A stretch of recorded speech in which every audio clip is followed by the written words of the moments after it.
I will enter his gate with thanksgiving in my heart. I will enter his court with praise.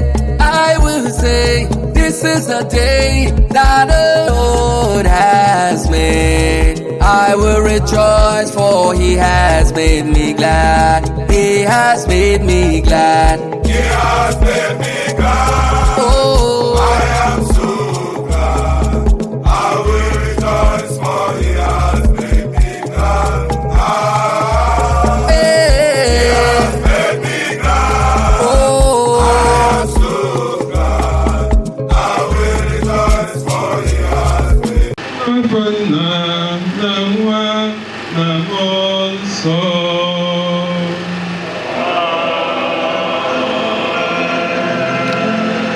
Kamara nke onye nwe anyị Jesu Kristi na ịhụnanya nke Chukwu Nna na mmekọrịta nke Mmụọ Nsọ dị elu unu niile.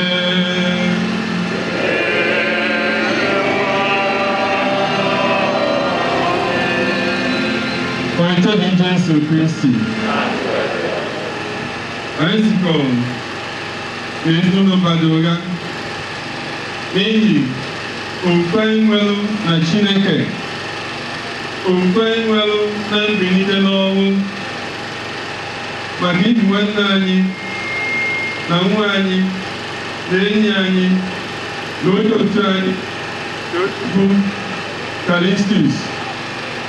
Ọ bụ mmasị nke Chineke na ndụ nke a wee kpọrọ abịa n'ụbọchị nke taata ka a wee eche n'aka Chineke, onye fụrụ ya n'anya na onye ọkụ ya n'anya, na-ekwe Chineke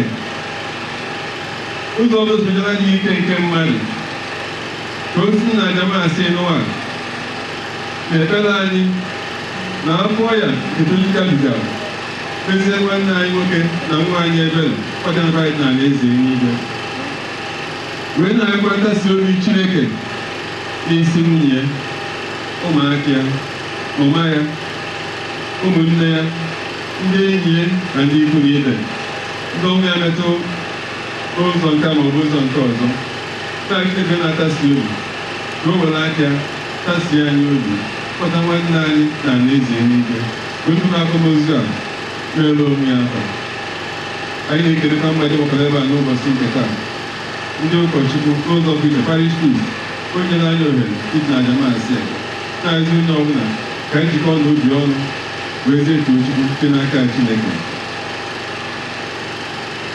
Ụmụnne m, ijikwala nwa ka maka eme ihe omimi ndị a dị nsọ ka ọ na-ebelata n'ihe ụda nje anyị.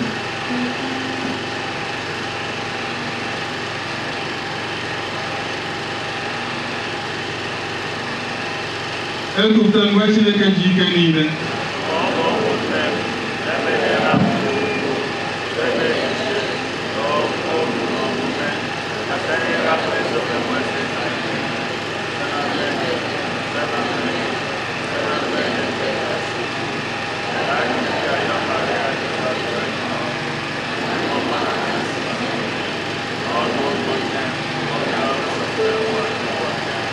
ka Chineke ji ike niile mere anyị ebere, gbaghara anyị njọ anyị, ga-eduru anyị na ndụ ebighị ebi.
onye nwe anyị, ọ dịrị gị igosi ebere na mgbaghara mmehie.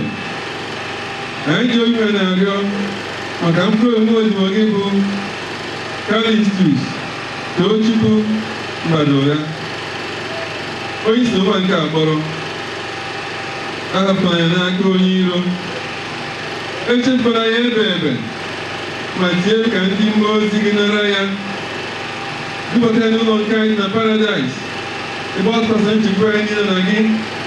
Biko ekwela ka ọ mata okwu nke ọkụ mmụọ, ọ bụtara na aṅụrị dị ebe n'eluigwe, site na dị nwere anyị Jesu Kristi nwa gị, onye gị na-adị ndụ n'ụwa ka ụwa niile.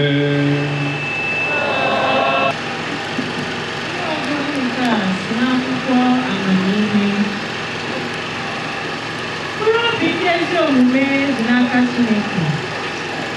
Ahụhụ ọbụla agaghị adakwasịkwa ha ọzọ. N'anya ndị nzuzu, ha nwụrụ anwụ. Nhapụ ha hapụrụ ụwa dịka nnukwu ajọ ihe. Nhapụ ha hapụrụ anyị nke kpụchapụrụ ha ekpụchapụ, mana ha nọ n'udo. Ọ bụrụ na ha tara ahụhụ dịka ndị mmadụ si hụ, ndụ anwụ anwụ ihe jupụtara na nsogide ha. Ha tara nwantịntị ahụhụ, ma ha ga-anata nnukwu ngọzi Chineke. Ejigo ọnwụnwa lelee ha, were gosipụta na ha kwesịrị ibinyere ya. Ọ nwalere ha dịka ọlaedo eji ọkụ wee lelee. Ọ nara ha dịka o si anara ihe eji chọrọ ya àjà nsure ọkụ. Mgbe ọ ga-abịaghachi ọzọ, a ga-akọwapụta ìhè na-amụkesi dịka ire ọkụ. A ga-ekpe obodo niile ikpe, na-achị mba dị iche iche dịka ndị eze. Osebụrụma na onwe ya ga-abụ eze ha ebe ebe. Ndị niile tụkwasara obi na ya dị n'ịhụnanya, n'ihi na ha maara nke ọma na ebere ya ga-adịrị ndị ọ họtara. Ọ ga-elegide ndị nke ya dị asọ anya. Okwu nke Osebụrụ. Chineke bụ onye nche m, o nweghị ihe m ga-achọ.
ịmụta ihe banyere ndị otu anyị ndị dara n'ụlọ ọrụ.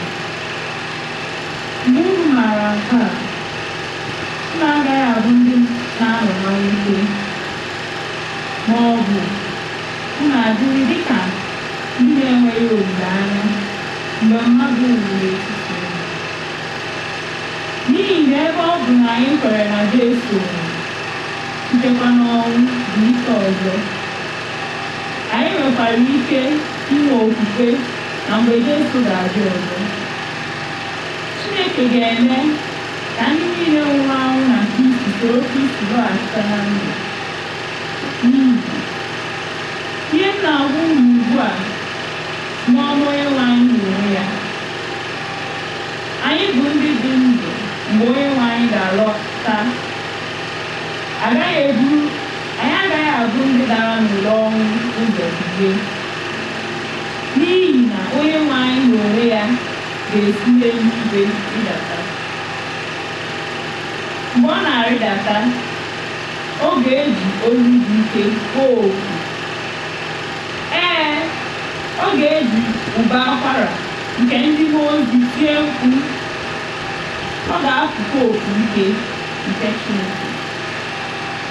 Mgbe ahụ, ndị Kristi niile dara n'ụlọ ọnwụ ga-eburu ụzọ si n'ọnwụ dị ike gaa n'elu izute Onyenwe anyị. Ndị dị ndụ, ndị fọdụrụ n'ụwa, ka a ga-eweli elu n'ime igwe ojii ịga izute Onyenwe anyị na mbara eluigwe, ebe anyị na ya ga-anọ ruo mgbe ebighị ebi. Ya mere, were okwu ndị a na-akasịrịta ibu uru obi n'omume. Okwu nke ozizi.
Tochukwu bebere ese ekene dịrị gị nna onye m n'igwe na ala, n'ihi na izobere ndị oke amamihe eziokwu ahụ ma buliere ya ụmụntakịrị. Nna, ọ zara gị ụkọ ime ya n'ụzọ dị otu a.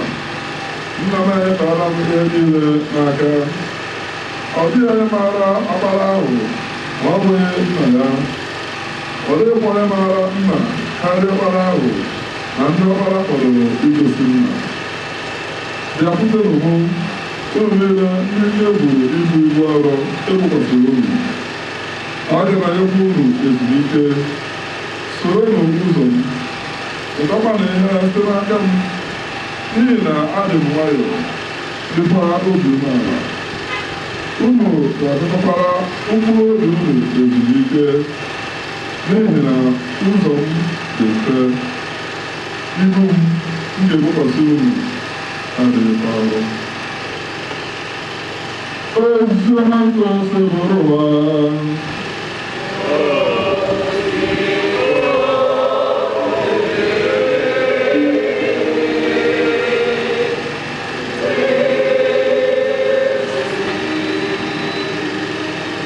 Na mbụ anyị na-ekele Chukwu maka ndụ nwanne anyị na papa anyị na onye otu anyị Kalistus Tochukwu Mbadugha. Ndụ ya bụ ife, ndụ ya bụ ozi ọma wee ruo n'isi njedebe. Mbọsị emere ya video mass na housing. In fact, bido mbọsị ọnwụ all testimonies na-ada. Mbọsị emere ya video mass, mmadụ na-abọ ka asị ka ekwu okwu mana ife ekwu okwu dị nka ha rụtafe 5. Onye ọbụla na-agba aka ebe ọ dị ndụ obi. Ahụ ya bụ ife kwuo ya for almost 20 years. Mana ụdị ọnọdụ a bụ ife mmadụ ji ejefu ụzọ na ife mmadụ ji ekwufi ọnụ. Anyị na-ayọ Chineke that grace amara ịgbagide ọsọ a wee ruo n'isi njedebe n'agbanyeghị ife mfi ahụ anyị nwere ike izute na ndụ a. John 2 wee ife okwu Chineke kwuo sị, I desire above all things, nke mbụ, that you prosper and be of good health, even as your soul prospers. Anyị nwe aga n'ihu n'ife anyị na-eme. Nke ịbụọ, anyị enwe ezi ahụike. Then nke ịtọ, na ndụ nke mmụọ anyị. Otu oge na ekwensu chi imebiri anyị ife. Ọchị imebi adị mma anyị na Chineke. Ọchị ịkpatụ aka na ndụ nke mmụọ a enwe ebe ọ na-ebido. O bidogodo na akụnụba anyị, ife akụ akụ na ife enwe enwe. O kposaba ife ndị a, mgbe aka otu ji ejefu ụzọ, chọba ụzọ n'ebe ụzọ adịghọ, gbagharịba n'akụkụ dị iche iche. Ma ọ banye na ahụike anyị, ọtụtụ oge gwara na ejiri staịlụ dị ọsọ ebe anyị ekwesịghị ịdị ọsọ, kwuo na ọdịbịa mgbọrọgwụ na mba akwụkwọ na ọ na-enye ọgwụ. Na n'ịma na ọgwụ ọsọ ọgwụ ka a na-enye ebe a na-agwọkwu ya agwọ. Enwe mmụọ ọzọ nọ behind ọgwụ a ekwu na na-enye ọgwụ Igbo. Nwanne anyị bụ onye gabiga ọnọdụ a, onye bụ na the first video anyị nụrụ, ọ sị na Chineke enene gị ya dịka esi eji ọkụ ene n'ọla edo. Ọla edo bụ nke ọkụ na-anụcha ọchakekwuo dị nọ. So n'agbanyeghị nyanya a, nwanne anyị kwudosi ike wee ruo n'isi njedebe. And of course, ọ na-ekwu affect business ya. Nwanne anyị kwudosi ike ruo n'isi njedebe.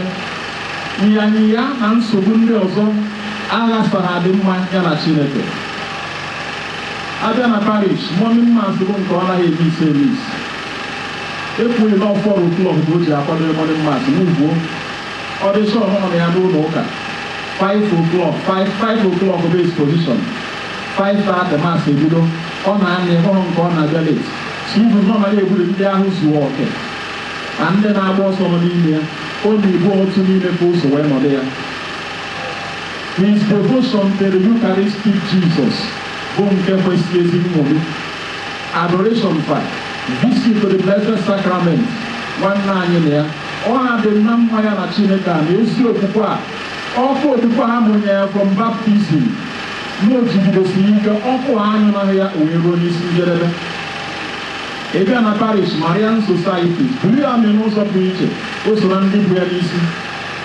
Ọgụ ụfọdụ ndị ọzọ abịa ọ ya na ebe a mbido ekpere ahụ, enedekwa ego ndị buru ya na diocese ka ọ bụrụ Ọnịcha region dị nke a.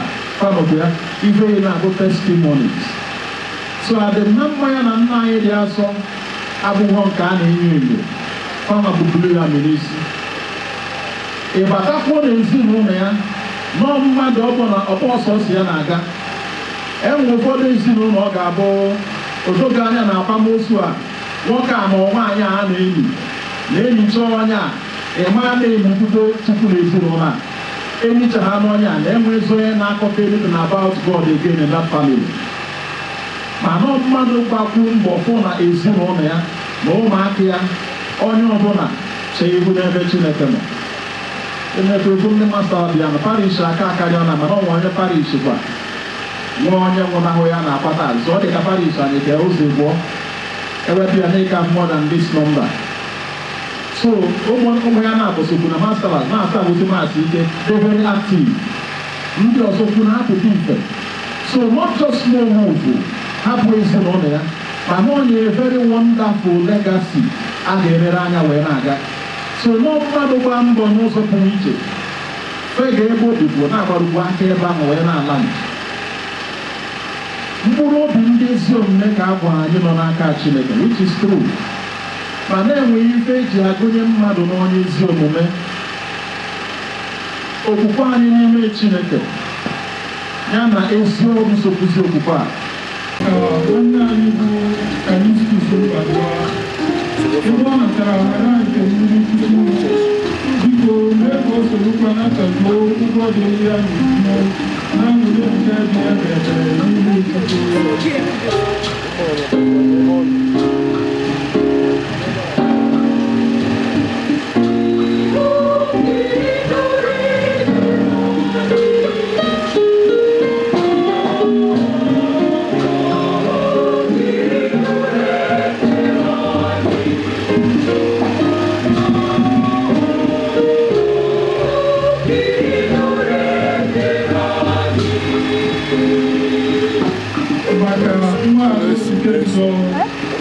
ebe anyị niile ji ịhụnanya nke obi ụzọ na-echeta ndụ na ahapụtara nna anyị dịka Mbadugha ka anyị na-echetakwa ya na-ekpere mgbe niile na-arịọ Chukwu onye ebere ka ọ gbaghara ya njọ ya niile.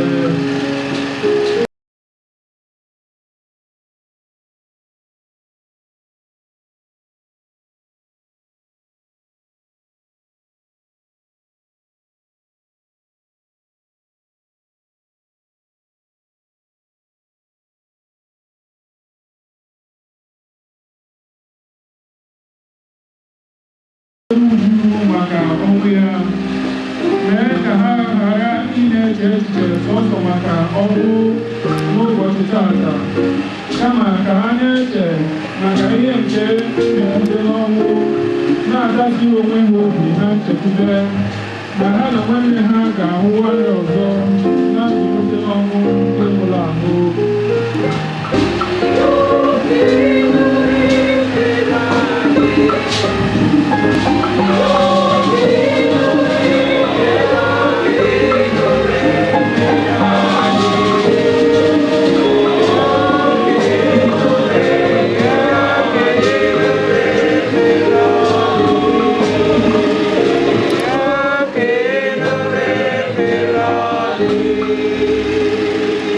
Maka anyị niile n'ebe a, ka anyị na-echeta oge niile nke ndụ anyị, otu ụbọchị anyị onwe anyị ga-aza azịza maka irulo okwu anụ n'omume anyị n'ihu Chineke.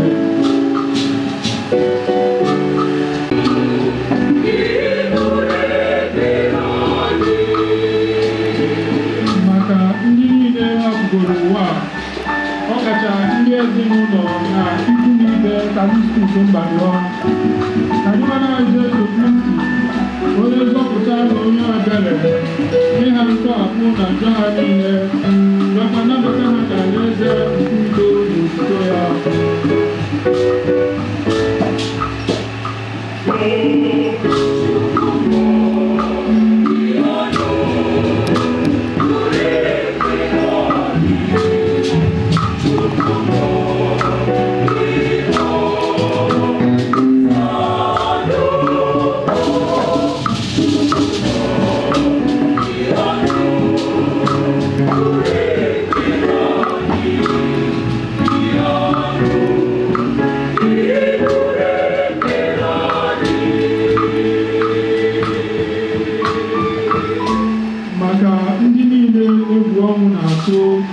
Na maka ndị niile ga-anwụ na nso nso a, ka Chineke gbaa ha ume site na nchekwube nke mbilite n'ọnwụ.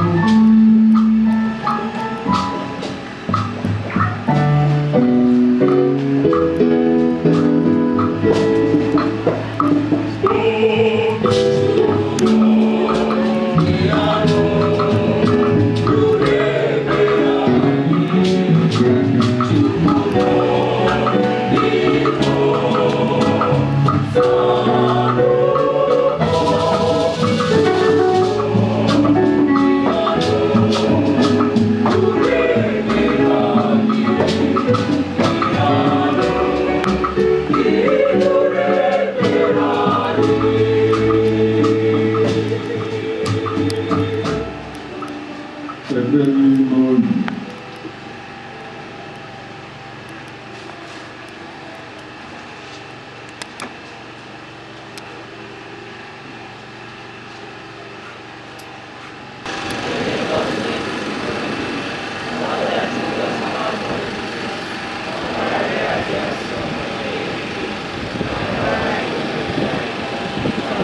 n'iwenụ Chineke anyị onye okike na onye nzọpụta gee ntị were ekpere anyị ma zọpụta nwa odibo gị Tochukwu Kalistus n'ahụ ya ma nye ntị anyị ihe na mgbaghara nke njọ n'oge niile nke ndụ anyị. Anyị yọrọ nke a site na Kristi onye nwe anyị.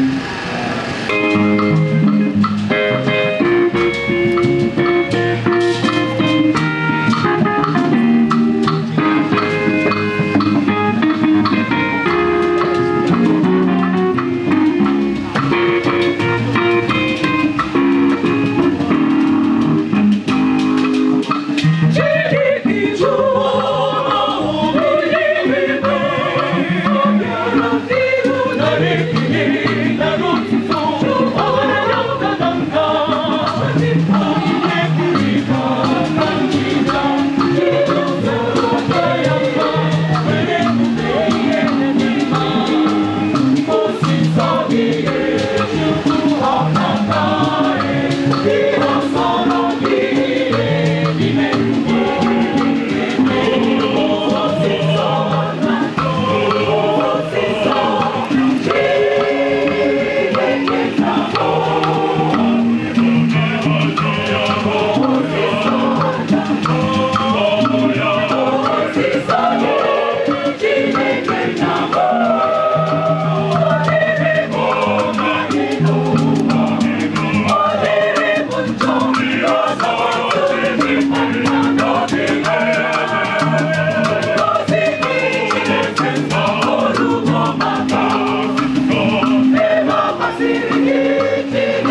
Enwere mkpụrụ isi ihe nke anyị nsọ ọbụla. Ya mere, anyị na-arịọ ndị onyinye ndị a nsọ ndị gosara mmụọ gị ka ha wee ghọrọ anyị ahụ na ọbara nke onye nwe anyị Jesu Kristi. Onye mgbe ụka gị niile na-agụ ọrụ were achịcha ka ọ na-enye ekele na nwa ya nyekwa ya ụmụazị ya na-asị, were nke a rie na ya unu niile, nke a bụ ahụ m, nke a ga-eburu ya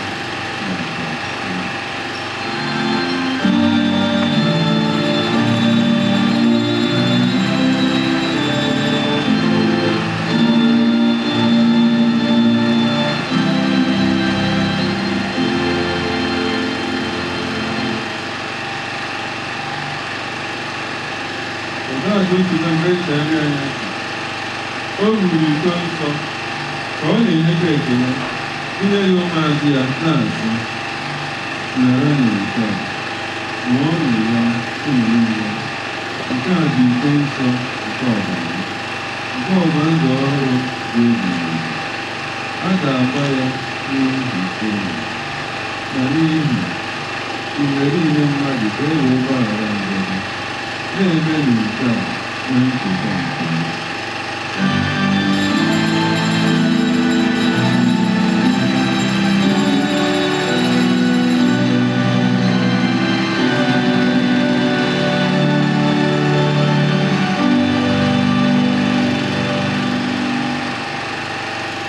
Ihe omimi nke ofufe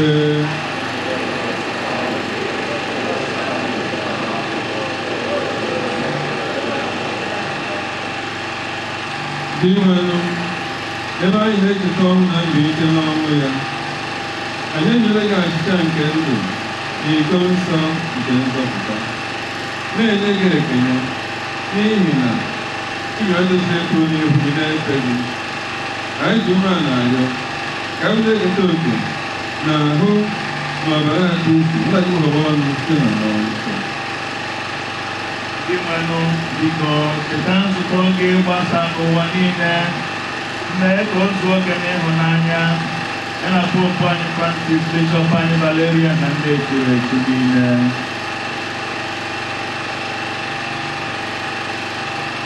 Ezenwamadu Callistus, onye si n'ihe akpọrọ ọdapụta gị. Ebe ejikọtara ya na nwa gị na-eri ọnwụ ya, mee ka ya na ya bụrụ otu na nzọpụta ya. Chetakwazi ụmụnne anyị ndị Internment nwere ahụ ụra. Were ebere kọwata na ngọzi onye nwụrụ anwụ onye nke ihu gị a na-arịọ anyị ihe ọpụtara. Anyị chọrọ gosi na anyị adị ngọzi ndị nke Chukwu maka ichekwa ngọzi pụtụ ya, ndị apọstọl dị ngọzi na aụpatị dị nsọ. Anyị chọrọ ndị na-eche nke mbụ ụbọchị ọpụta ebe mgbe Chineke ka anyị sorokwa ha na-eto gị na-ebido gị site na Jesu Kristi na-abụ. Site na ya bụ Kristi na n'isonye ya nakwa n'ime ya na n'ịdịkọ n'otu nke mmụọ nsọ ka nsọpụrụ otu si adịrị gị chọbụ nna ji ike niile site n'ụwa ta ụwa niile.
zọpụta anyị na-ayọ osebụrụ ụwa na-ajọ ihe niile.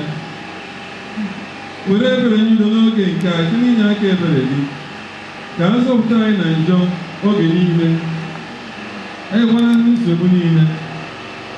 Were nchekwa dị smatị ọka ndị chi were zọpụta anyị Jesu Kristi.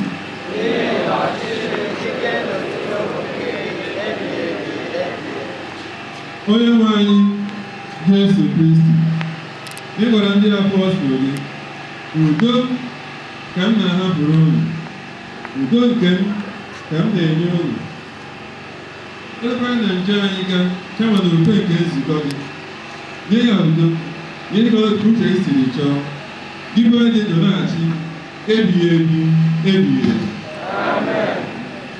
Udo nke osebụrụ ụwa dịrị unu mgbe niile.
anyị na-ayọ ka onye isi ọka anyị natara pụtara nwanne anyị Tochukwu ihe na ezumike ebighị ebi ka ọ gbadozie anyị iso eketa oke n'orito nke alaeze eluigwe.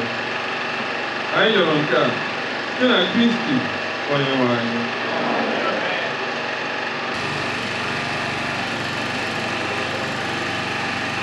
Anyị na-ekele Chineke onye nyere anyị onyinye nke nna anyị di anyị otu n'ime anyị Chief Kalistus Tochukwu Mbadugha, onye ọ masịkwara ya ịkpọrọ ya n'oge nke ya, onye nyekwazịala onyinye nke ata eru ụnyaahụ ka anyị malitara akwamozu a n'ọnwa mgbede. Enwere onye si na mmiri nwere ike izo, anyị nọ n'agbata udu mmiri na ọkọchị, so anything could have happened.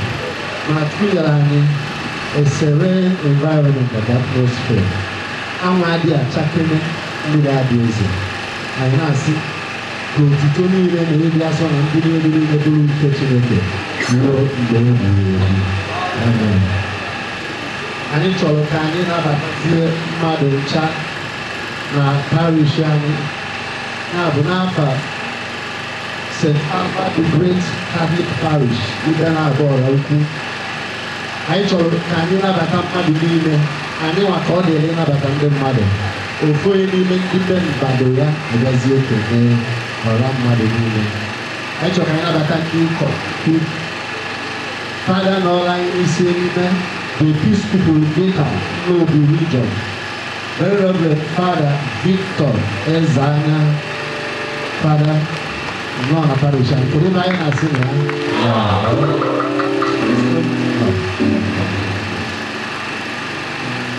ọ dị ọtụtụ ndị bara ya ebe a, almost 9-10 priests. Ka anyị nabatasịrị Episcopal Vicar, ndị fada ndị ọzọzi, Fada Fidelis Odumukwe nwanne anyị, Fada Anthony Ike Charles Ajiruchukwu, Fada Anthony Ike Ebunam, Religious, Fada Religious Nwanwu, Fada Augustine Nwagbo, Fada Ernest Esi Kakikwu. Ndị a niile bụ ndị fada ịbịara mmemme akwamozu a. Then Reverend Father Charles Obi bụ parish priest nwanne anyị na Queen of All Hearts Parish housing ife njimapịa iche bụ nọ nnukwu enyi nwoke bụ nwanne nwoke. Kedu ebe anyị na-asị na Father Charles? Ndị parish. Then ikpeazụ Very Reverend Father Dr. Daniel Father Daniel akwamozu a metụtara ya ọ bie ka ọ nọ Father ka ebe anyị na-asị bụ Father no ndo na dogu. Of course anyị ma Father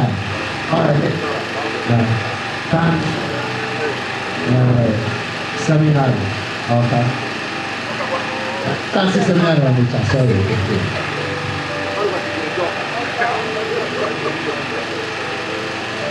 This sister on the Titiani.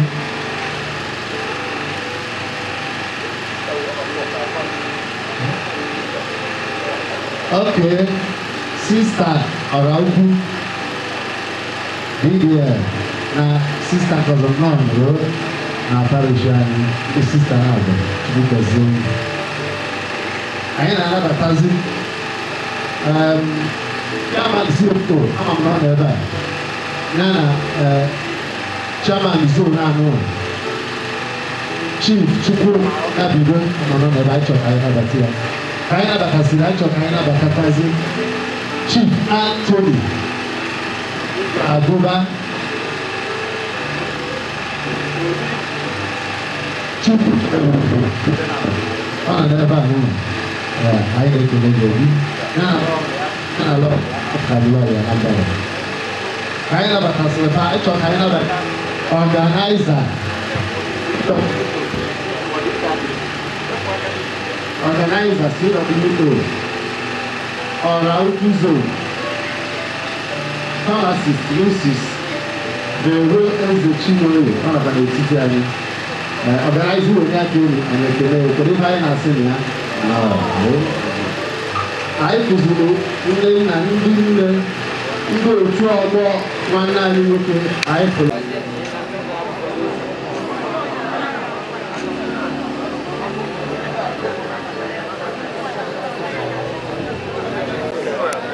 Okay, I give you the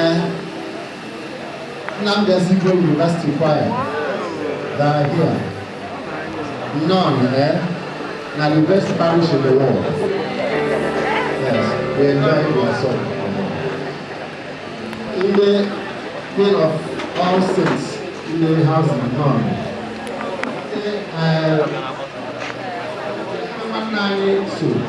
Blue Army, religious organization. Blue Army,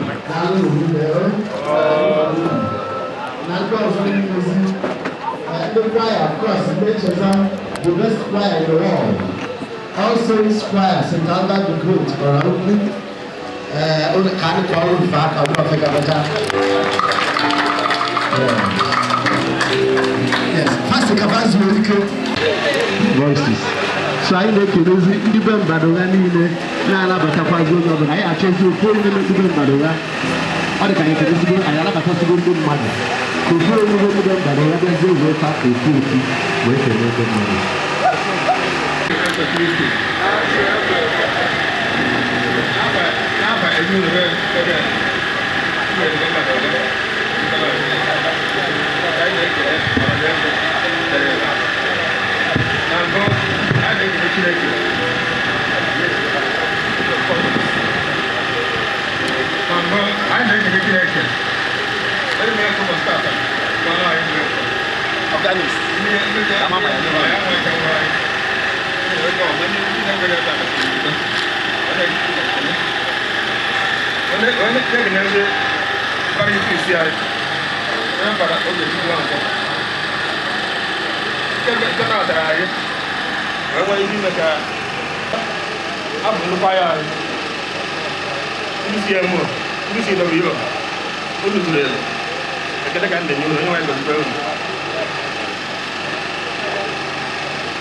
My brother,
Blue Anchor,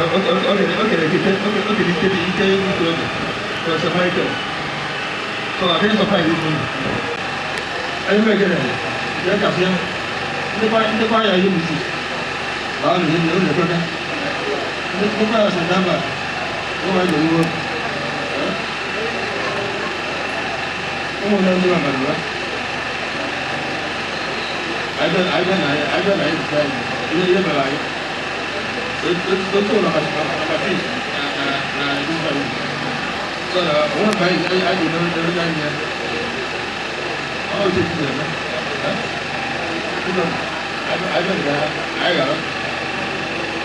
Ndị otu ọbụla ndị onye na-ebute anya onye ma jere n'ụlọ aga onye na-akwa onye ụtọ ọbụla mana oche ndị ya ndị onye na-ebute anya ekele ka anyị na-enye ọ na-ata ya n'ụlọ nwere ebe o si akpa onye ya na-eji onye ụkwụ ibe ahụ ụkwụ ibe ahụ amaka ọ ga-abụ na ndị ije ndị ụtọ hapụ obere enwe nsogbu ọbụla ekele ka anyị na-enye ọ na-asị n'oge ndị ụlọ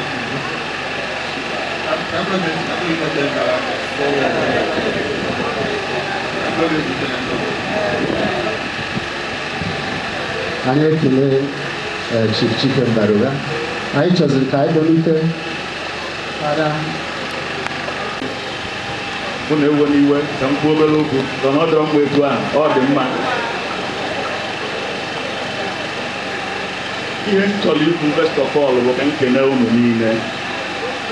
Ọ na-abụzi nga akwamozu ana m ajụ na ya emezugoro okwukwe.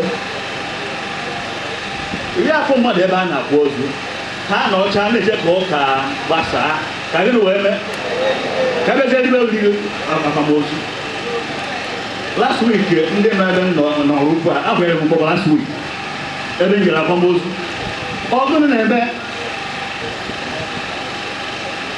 mana taata m bịaruo nwa aṅụrị ndị mmadụ na-abata maka ihe na-abụ ka anyị bịara n'ime nke mbụ ka anyị niile gwa Chineke na onye abụ onye otu anyị n'otu anyị gba mbọ. Nke a bụ ikpeazụ anyị na ya ga-anọkọ ka amasị dị asọ very important. Anyị mesịzie anyị ekpe ekpere nwa ha na-ezi anya ụba n'aka ndị nsọ ka ndị mmụọ ozi duba gị na paradise bye bye ka banyezie n'ụka nke ọzọ. Ọ bụrụ na anyị aghọtara ife a kedu isi anyị na-aka n'ụka ọ na-eyikwa m egwu ọ na-eyiwu nnukwu egwu.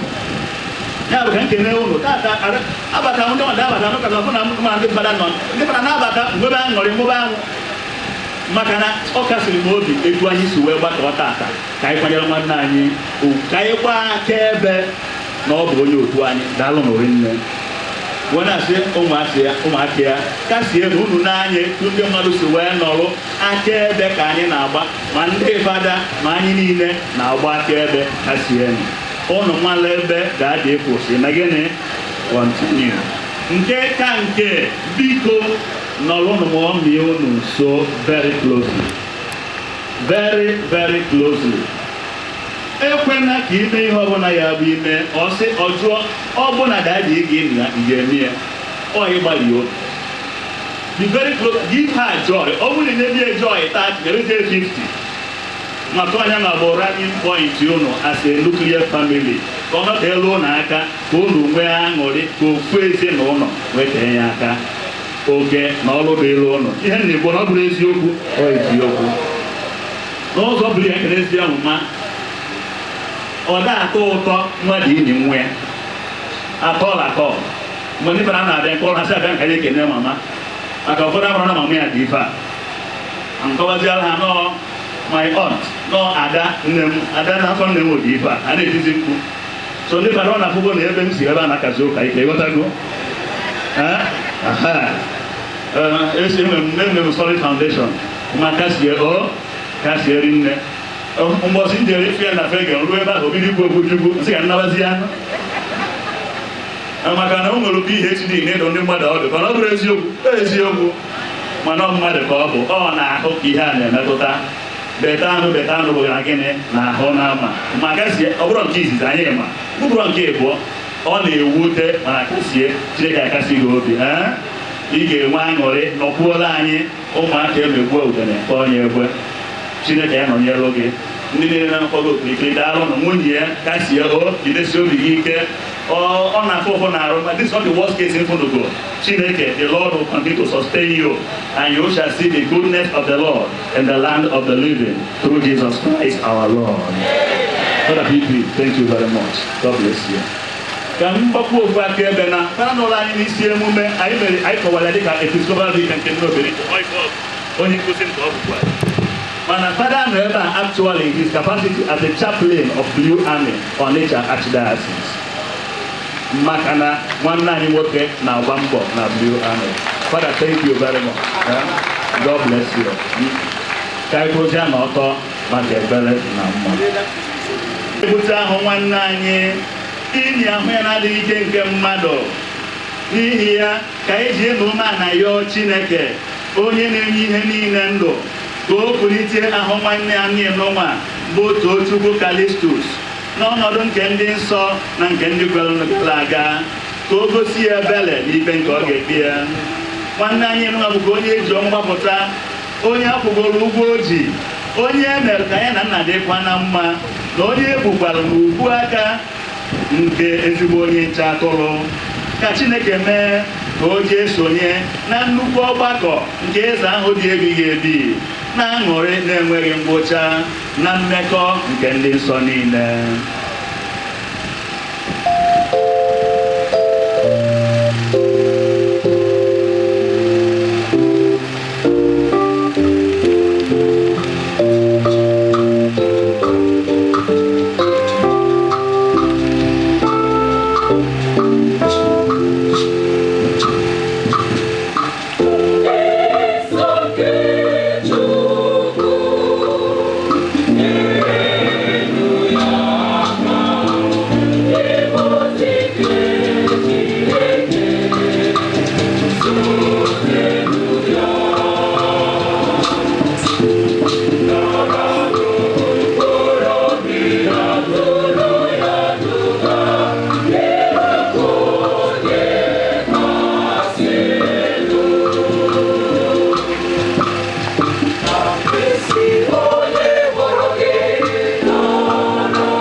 Nnakasị obiọma n'aka gị ka anyị na-etinye mkpụrụ obi nwanne anyị na nwaodibo gị Tochukwu Kalistus.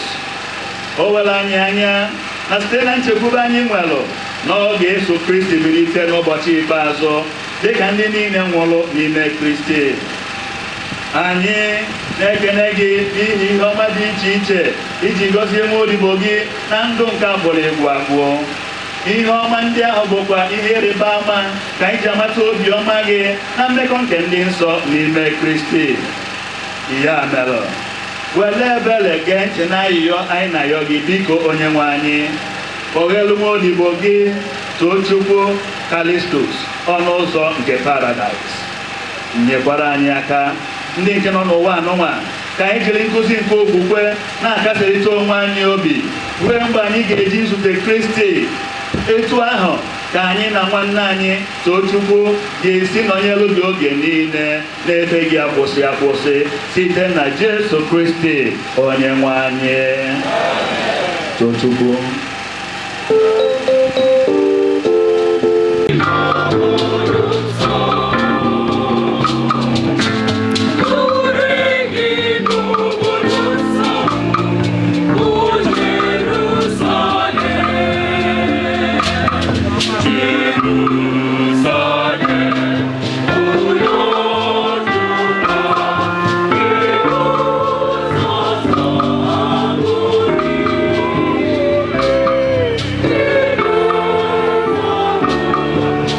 Ooh.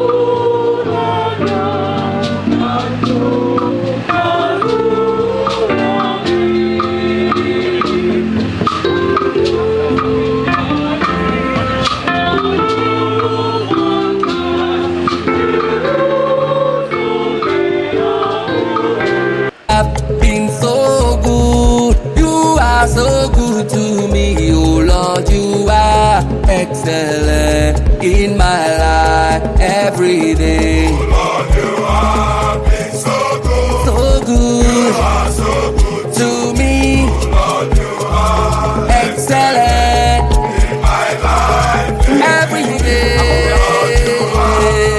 So good. You are so good to me.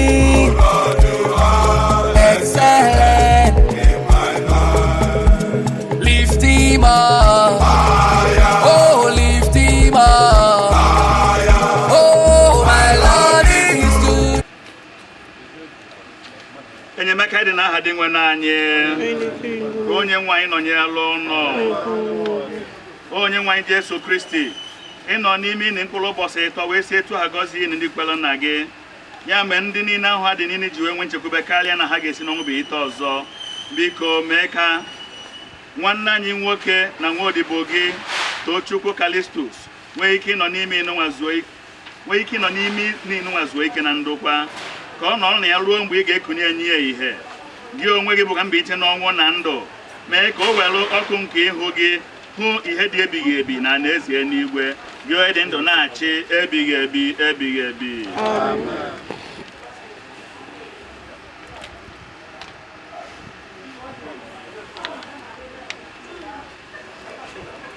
Ugbu a anyị na-adọzi ahụ nwanne anyị Tochukwu na ka ọ naghachi ebe o si wee pụta. Anyị na-eme nke a n'ihi na ọ masị Chineke isi na ndụ nke nwa kpọrọ nwanne anyị Kristi bụ onye mbụ nke si n'ọnwụ binie. Ọ bụ ka anyị nwa ga-eme ka ahụ anyị nwadara adagbanwee ihe nke ya bụ sọ ihe. N'ihi nke a anyị na-etinye ahụ nwanne anyị Tochukwu Kalistus n'aka Chineke ka ọ narị ya n'udo nke ya mekwa ka o binie ọzọ ụbọchị ikpeazụ. Onye nwe anyị mee ebere. Kristi mee ebere. Onye nwe anyị mee ebere. Nna anyị nọ n'eluigwe.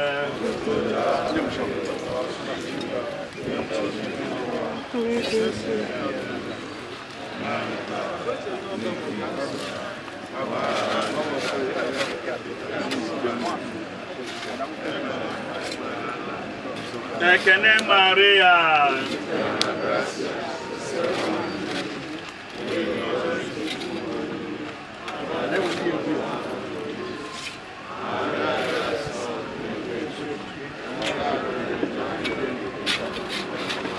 Oito dele nna na nwa na mmụọ nsọ. Nye ya ezumike ebighị ebi o onye nwe anyị. Na mkpụrụ obi ya zuru ike na ndokwa. My life every day, oh Lord, you have been so good. You are so good to me, oh Lord, you are excellent in my life every day. Oh Lord, you have been so good. So good You are so good to me. Onye kwuru sị mụ onwe mbụ mba iche n'ọnwụ na ndụ onye ọbụla kwere nna m ọ bụgo na ọ nwụrụ anwụ ọ ga-adị ndụ ọzọ onye ọbụla dị ndụ kwerekwa nna m agaghị anwụ wee ruo mgbe ebighị ebi. Ihe anyị ga-aza bụ anyị arịọ gị nụrụ ọnụ anyị azịza. Anyị arịọ gị nụrụ ọnụ anyị. Dị nwenụ m ịgbara anya mmiri n'ihi ọnwụ enyi gị Lazarus kasị anyị obi ma hichaa anyị anya mmiri anyị arịọ gị Kristi. Anyị arịọ gị nụrụ ọnụ anyị. Ịkpọghachiri ndị nwụrụ anwụ na ndụ na nwanne anyị Chief Kalistus ndụ ebighị ebi anyị arịọ gị Kristi. Anyị arịọ gị nụrụ ọnụ anyị. I kwere onye ohi nke chegharịrịnụ nkwa iru na Paradaịs nabata nwanne anyị na aṅụrị nke eluigwe anyị arịọ gị Kristi. Anyị arịọ gị nụrụ ọnụ anyị. Eji mmiri baptizim sachaa nwanne anyị werekwa mmanụ nsọ gbaa ya ume ka ị kpọbata ya n'otu ndị nsọ gị anyị arịọ gị Kristi. Anyị arịọ gị nụrụ ọnụ anyị. Ejiri oriri nsọ nke ahụ gị na ọbara gị wee zụọ nwanne anyị ka inye ya oche na nnukwu oriri nke alaeze gị anyị arịọ gị Kristi. Anyị arịọ gị nụrụ ọnụ anyị. Anyị nọ n'uru n'ihi ọnwụ nwanne anyị na nna anyị ka i jiri okwukwe nke olileanya nke ndụ ebighị ebi kasị anyị obi anyị arịọ gị Kristi. Anyị arịọ gị nụrụ ọnụ anyị. O onye nwe anyị ụzọ ebere abụọ ka ị na-ayọ ka imeelụ nwanne anyị Tochukwu Kalistus. Nke mbụ nwa odibo ịnwere oke ime ihe bụ uche ya ekwekwana ka ọ daba n'ahụhụ dịrị mmehie ya. Nke abụọ, mgbe nwa odibo gị bi n'ụwa ezi okwukwe bụ ihe jikọrọ ya na ndị kwere ọnụ, mee ka ebele gị sikwa etu a jikọọ ya na ndị mmụọ ozi n'ụwa ọzọ. Anyị na-ayọ nke site na Jesu Kristi onye nwe anyị. Nye ya ezumike ebighị ebi o onye nwe anyị. Nye anyị yọ dịka Tochukwu. Excellent every day. So good. You are so good to me. Excellent in my life. Lift him up. Higher, Oh, lift him up. higher. Oh, my Lord is good. I will lift him up higher. Anywhere I go. I will lift him up higher. Oh, brothers, lift him up. Oh, lift Jehovah. Hey, my Lord is good. I will lift him up higher. Hey, anywhere I go. I will lift him up higher. Ngwano bulea.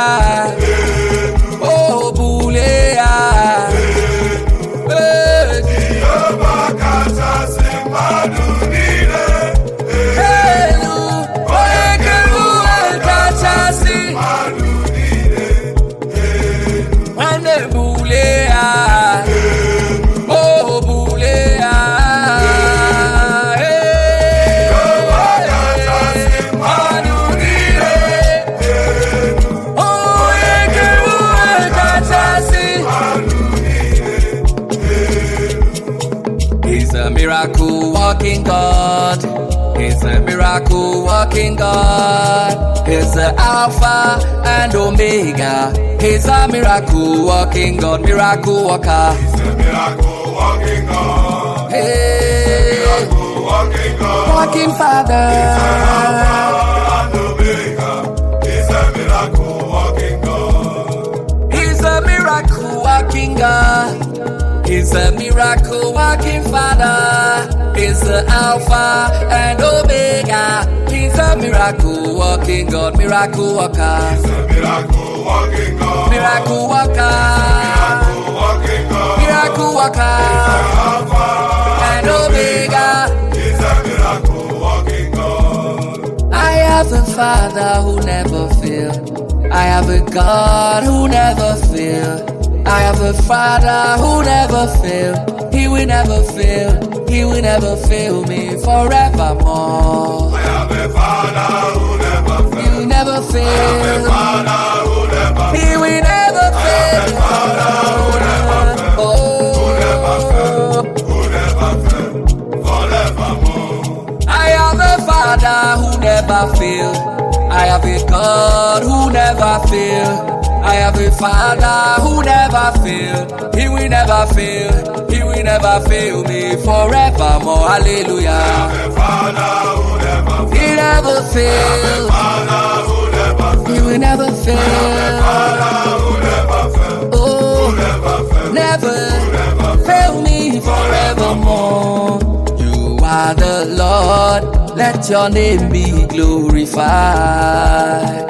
You are the Lord, let your name be glorified. Help me say, We give you glory. oh, no, You are the Lord, let your name be glorified. Oh, you are the Lord, let your name be glorified.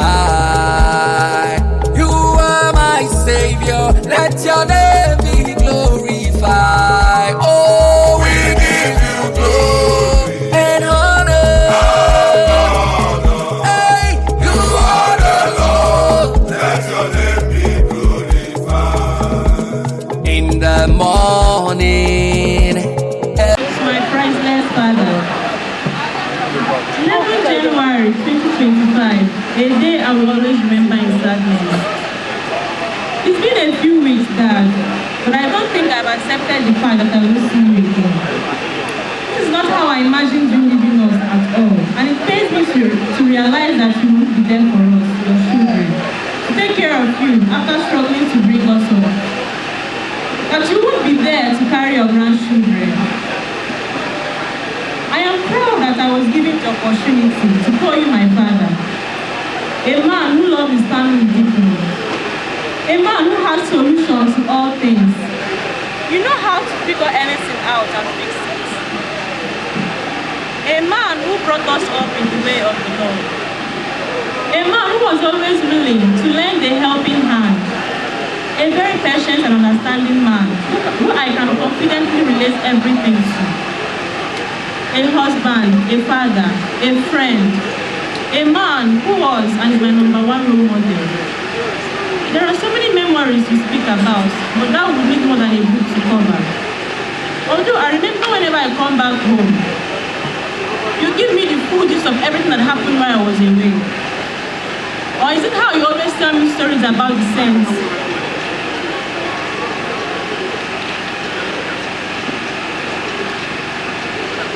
And how you groomed me and taught me my homeworks when I was young.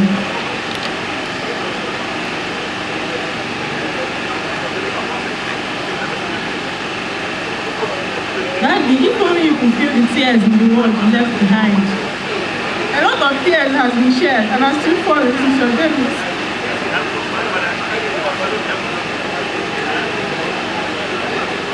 Because a lot of us cannot still believe that it is not happening to us.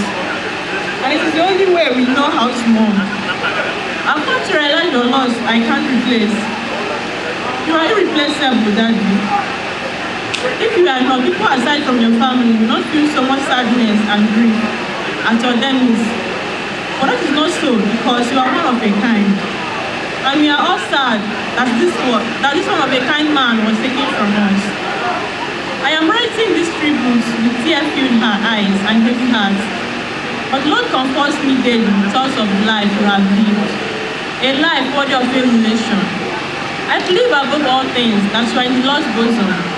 And I only ask for you to watch over your family. I love you, Dad.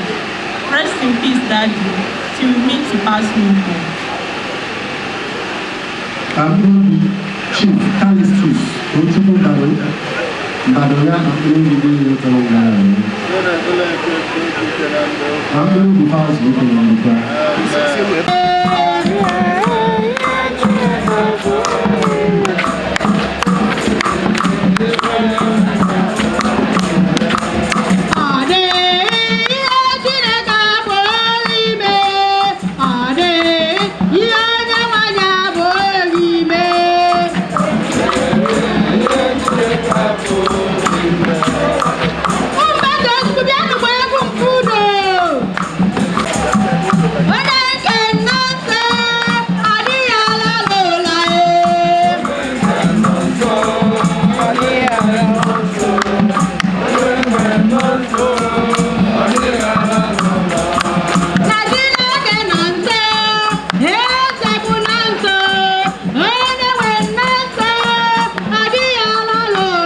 Let your name be glorified.